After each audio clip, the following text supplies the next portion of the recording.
What's up, everybody? It's Eli here from TreeFall Studios. I'm coming to you with a special commentary for the Perplexing Orb. I almost said that wrong. It's been a while since I've done a traditional commentary, and I've missed doing them, and I love to see your guys' feedback. There's been a whole lot I have done to this game since I've last shown it, so I'm pretty excited about that. This is a special commentary because it is being privately listed, and the video is only going to the TreeFall tribe members. First off, there's about 10 to 20 of them that will be receiving this in their emails, and then after about a week, or I might not make the public wait that long, probably about 3 days after the weekend goes by, I will make it public so everybody can check it out. First thing you're going to notice is there's a redesigned title screen. Still has your Perplexing Orb logo, a little bit moved around. You've got the orb sitting over here on the left. And now you have these new windows to show you what you can do. And these will take you through your menus. I think they look much more professional and much better. I'll be quiet for a second and let you listen to how they sound. So you can notice there's a sound effect when you're switching through them. There's a little D-pad button to show you how to switch through them. And there's a little description at the top of each one telling you what each menu does, like multiplayer is play with a friend, load is load your game data. And you'll notice not only does each item glow that you have selected, but they also animate and show you a little bit of what you're going to get into. Like this shows some pictures from levels that you will be loading. Extras shows like a few of the hints of the things that you can do in the extras, like change your outfits, see your records. Start has pictures of the beginning of the game, tries not to ruin too much. Multiplayer shows off a few pictures of some multiplayer maps. So I'm gonna go load my game. I stopped off on the hub world. I'm going to show the new hub world, and I'm going to talk about a few things during the loading screen. So you'll notice now that there is a hint system on the loading screen, and the entire layout of it has changed. These hints, I think the little hint box is pretty unique looking. Has a lot of these circular and curvature of orb beings based on the game. So there's a few different hints, and they're randomized every single time, so you'll get different hints about the game through each loading screen. This is the new hub world. It is a little bit different. You start off in the beginning. This is not completely done. There's going to be a few new things to show exactly how you enter worlds and stuff like that in the final game. And you can actually, I accidentally left my frame rate counter up there at the top, but you can see the game's running at 60 frames per second at 1080p. So this world, I've beaten the game already, so you can see the completed signs above each world. So you start off in this middle selector as World 1, and then you can see the branches. It's a much more easily understandable designed world from 1, 2, 3, 4, 5, and 6, so you can see the branches of where the worlds go. So you can choose any order of what you want to play. Basically, they start from easiest to hardest, but each world has also a progression from easiest to hardest, so any one you choose, it's going to have different challenges. They basically have different gameplay aspects. Like this middle world here is the mushroom world, and so those play much differently. This world has ice, and that plays differently. This world are based on mazes, and that's a little bit different. And these other worlds over here are a little bit different. So I guess I will show what World 1 looks like. I'm going to ruin the first level, so you can cut it off if you don't want to see the first level. If that's too big of a spoiler for you. It's massively simple, so I'll let you see. Looks like we got randomized another loading screen.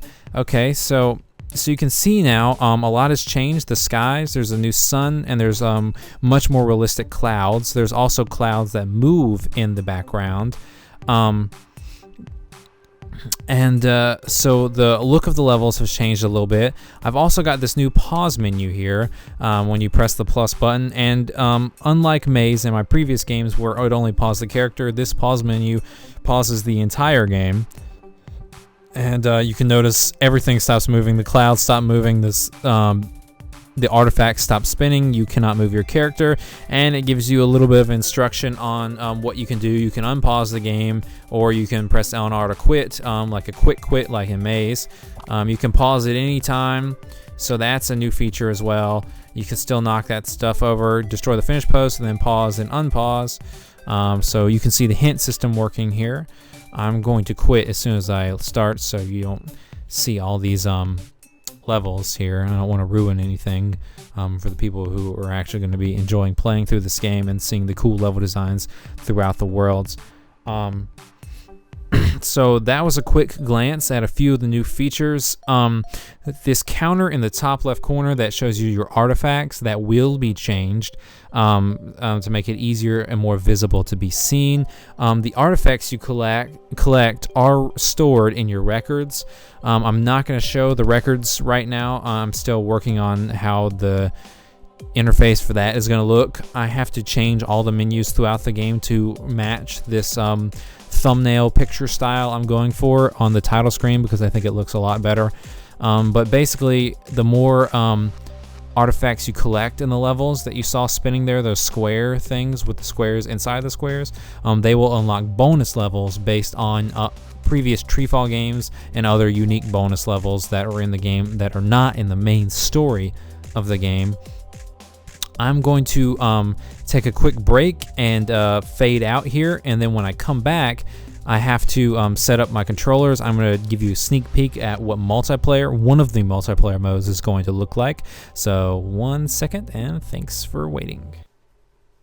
Alright everybody, I'm back, and I'm here to show you a quick look at an early version of the multiplayer. What you're looking at right now is a screen of the player 2's vision right now, and player 2 plays on the TV using the Wii U Pro controller. Player 1 uses the gamepad and plays on the gamepad screen. Each player has an identical map, and you can see a little bit of the map from the other player a little bit to the distance over there. So this is Treasure Chest Collect Mode. That's not going to be the official name. I have not decided it yet. But basically, each map is going to be built up into a few different paths. Okay, so I'm going to play right now with player 2. And you see, so I've come up, and now you can see at this top platform right here, there's a path that goes up, a path that goes down, and a path that goes in the middle, and that middle path goes out to the side. This is your standard basic map, multiplayer map, and this is based on the World 1 from the single player game. And if you can see, all the maps go out, well, actually, not the middle map. The first two maps come back, first two paths, the first and last path, come back, and they go off into the distance, and that's where your finish post is going to appear. So basically, to win, it's a race.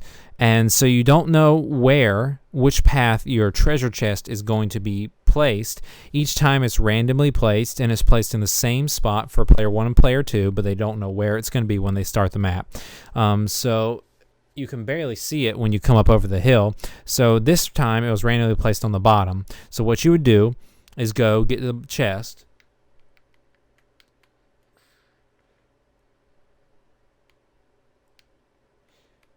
and now you can see once you get the chest, once the chest is collected, the finish post appears, and then the first one to get the finish post is the winner of the game. I'm about to die. And you can see how with different paths, and you don't know where it's going to go, you're going to just jump when you're trying to win. You're going to be running straight there, and it has a lot of chance for someone to fall off and have to get respawned back to the beginning. So it's going to be like a rush mode, trying to get the treasure chest and then get to the post. This map is very basic, so it's going to be not as easily seen how the multiplayer is really going to be played, especially when you can't see the other player right now. You're only seeing one screen. It's going to be pretty hectic and frantic, and then some maps I plan on using items that you can send your opponent's way. So I think multiplayer is going to have some very cool features in it. I'm planning on doing just a level complete mode, like a kind of like a race mode where it's just the first one to beat the level type of thing. as well. Instead of having to collect the chest and get the post, it would just be like going for the finished post, but the levels will be a little bit harder, so you actually can complete them. But that's a brief look at multiplayer. Thanks for tuning in to this commentary. I really appreciate it, and I hope you're looking forward for the Perplexing Orb coming out pretty soon. I'll see you next time.